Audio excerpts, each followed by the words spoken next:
content finds its audience, and as an actor, I have to be authentic to the content that's put in front of me. So the announcement of the show is it's directed by Rajan DK, and that gives some expectations. So these actors, the directors, they do something, make it more interesting. We have to work hard. And 25 years ago, Kamal Haasan and Rajinikanth were actually quite popular when they came to Hindi cinema. And somewhere in the last 20 years, again, that stopped happening. We have a really good writing companions. We don't know each other's style now. My first experience probably with a really fleshed out character was Farzi.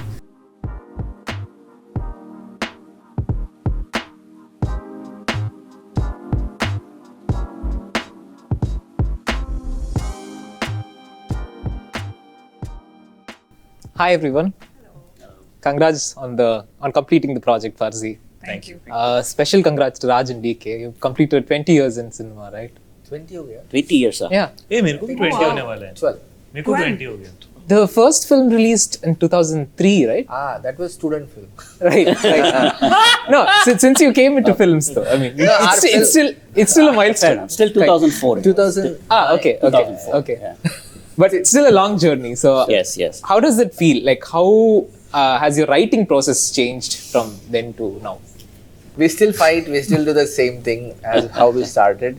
The only difference is we have a really good writing companions like Sita Menon and Suman Kumar, and two of us. We four wrote this script, and Hussein wrote the lines and dialogues and stuff. So we have a really good camaraderie and we don't know each other's style now. We can contribute to a something cohesive now. So earlier it was more like we were in sync and we didn't have another partner. Of course, Sita has been writing since the beginning with us, but yeah, it's a group now. So we're able to write a lot more. It's become a more collaborative, more inclusive process. Okay. And I think that's very important, especially when it comes to making series. So there's so much to write. It's you need more people. You need like what they call a writer's room.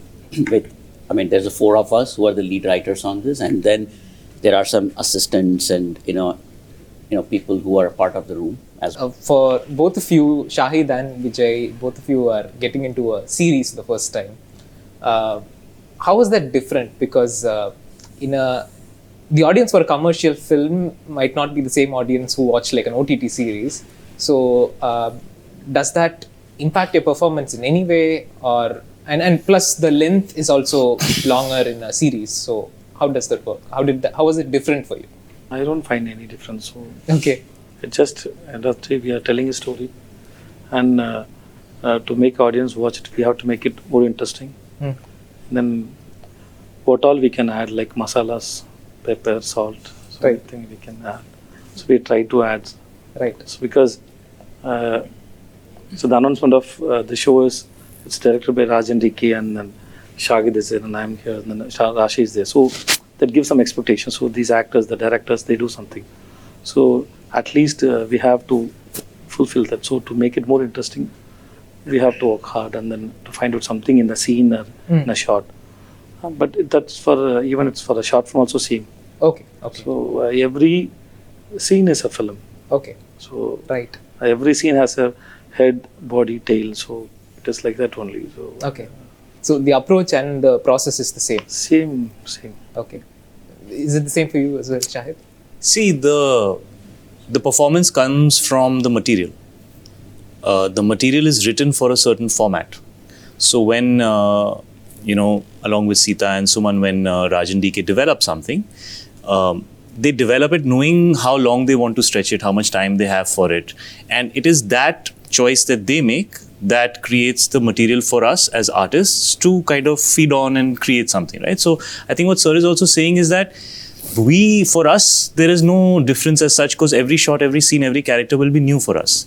It is what they have written, how much opportunity they are giving us as writers and filmmakers to delve deeper into the character. That definitely changes. But for me, you said commercial cinema. What is commercial cinema? I think we are getting slapped around for the last couple of years by the audience with our own definitions of what we think is commercial, what's not commercial, what's North Indian, what's South Indian, what's Pan-Indian, what's international, So I think content finds its audience, And as an actor, I have to be authentic to the content that's put in front of me. I have to take from that, and then hopefully, if I am, you know, on a good day or if I'm in good form, I'll be able to add some value to it. You know, and I think that's what a filmmaker is looking for. He's looking for partners who can add value in every department, whether it's the DOP of the film, or it's the dialogue writer of the film, or it's the actors, or it's, you know, anybody who adds value is more than welcome. I think that's how films should get made, material should be developed. So for us, the process is the same. The opportunity is different. Right. And both of you are working together for the first time, and both of you are stars in your respective industries. Did you learn anything from each other? And how was in the 3 hours that we shot together, we learned a lot. Oh, your scenes are limited, is it? Okay. Yeah. No, their interaction, we kept it less. Okay. So basically, we just didn't want them to interact too much. You'll keep waiting for it. So yeah. It's there. I mean, I was joking, but it's there. But it's you know, our tracks run parallel to each other. So for the audience, you get to see both of us. But for us, we didn't get to cross paths too many times. Having said that, I hope I get a chance to work with him in a scene, little more, like where we can do more together, you know.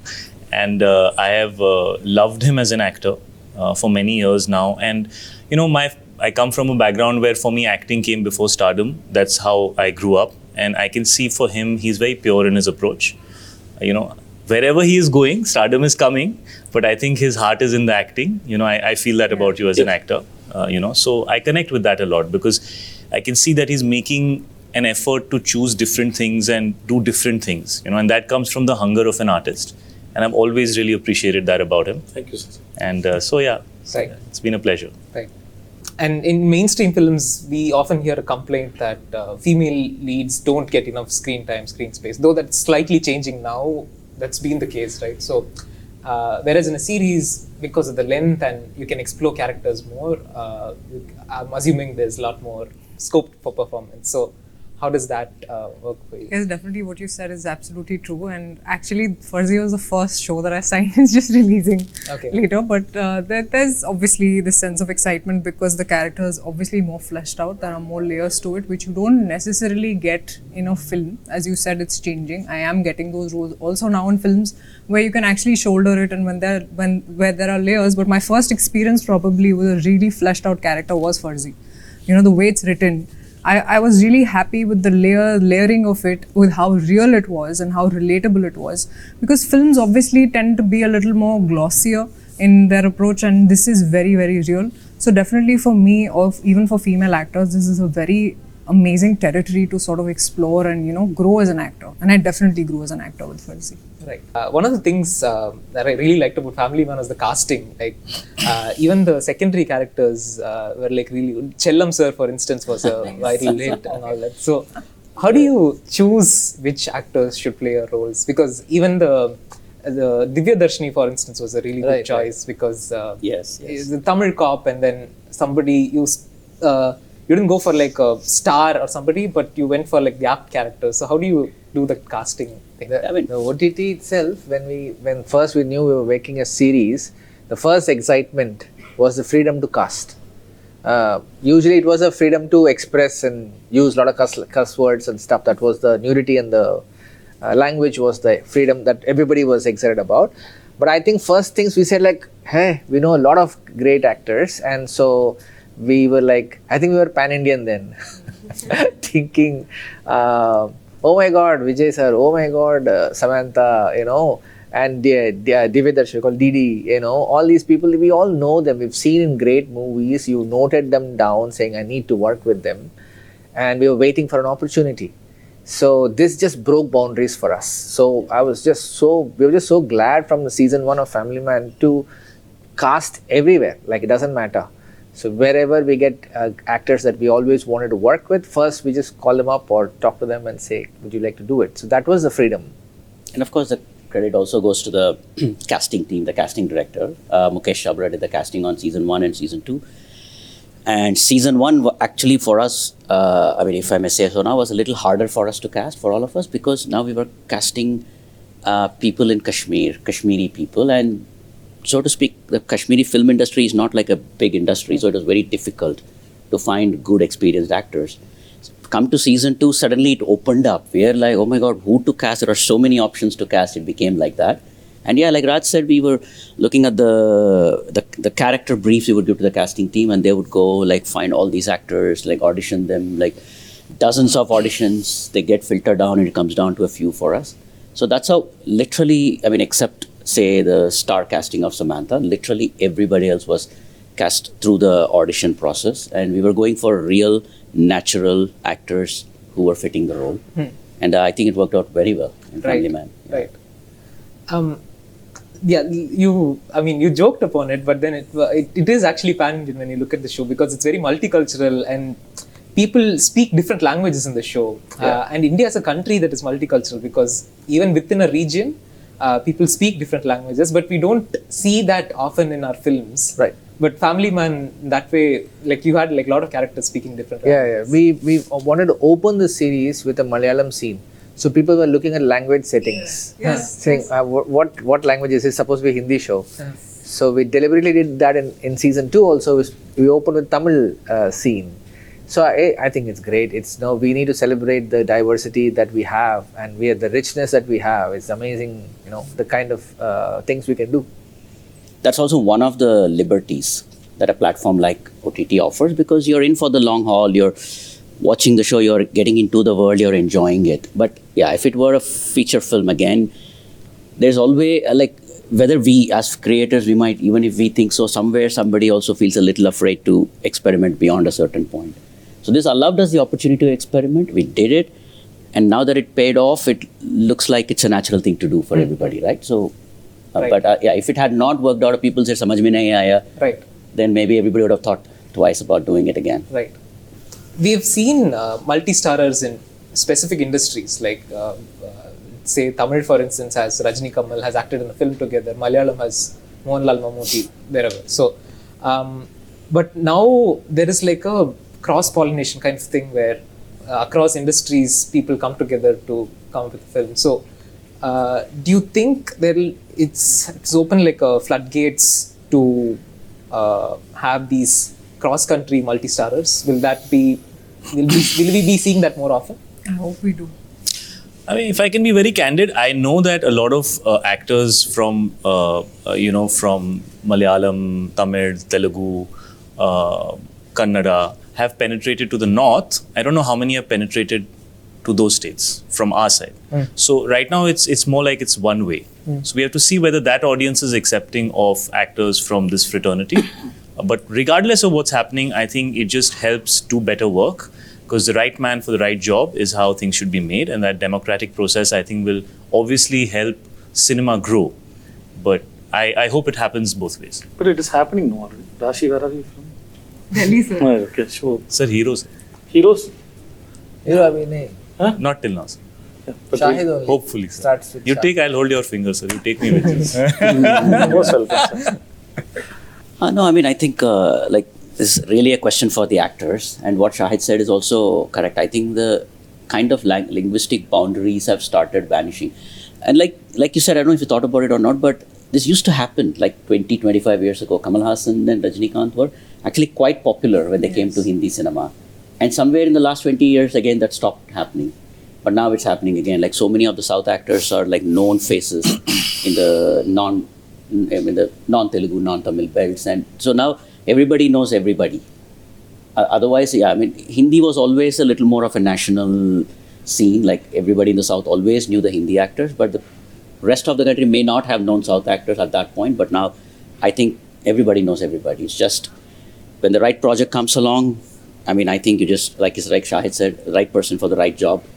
I don't think those boundaries exist anymore. Okay. So then what is a pan-India film? We're talking about OTT stuff, but you want to discuss pan-India films? Because I think Farzi is a pan-India show. Right. Yeah. No, what is that? How do you guys interpret the word pan-India? It's always like post-mortem. You know, like after something has been completed, everybody says, I knew this would have worked all over the country, you know. And the people who made it usually are very candid to say, even we didn't know that it's going to, do so well. So I think it's more like a post-mortem, like later on people are, dissecting it and I think today everybody wants to be a part of the success story. So everybody says, oh, I knew this is going to do well after something does well. But I don't think anybody would really know what is something that will work pan-India. It's very difficult to say that. But at least people today aspire to achieve that. And the fact that we have that wider dream, I think that eventually will land up with us making more kind of like having more clarity about what can land across all platforms. But this job is like that. I have never really known how a film of mine is going to do. Yeah, and to add to what Shahid said, right, pan-India, at our level, what we are doing pan-India is we are getting actors, languages, everything in one film. But that in itself may not encapsulate pan-India, because pan-India now you can look at different kinds of audiences also. There are rural audiences, there are certain audiences in the east or north or south, and the certain kind of cinema they like. So that way, I don't even know if there is a pan-India film that, like, let us say, if you say define a pan-India film as a film that works in the cities and small towns and the villages and in every state and in every language, I don't know if that even exists at this point, right? You kind of pick your audience. So this is, in trade lingo, they say, like this is a A-center film, this is a B-center film. Right there, I don't know if the pan-India is happening. Forget about languages. Even within one language, you probably have many Indias. Right. Yeah.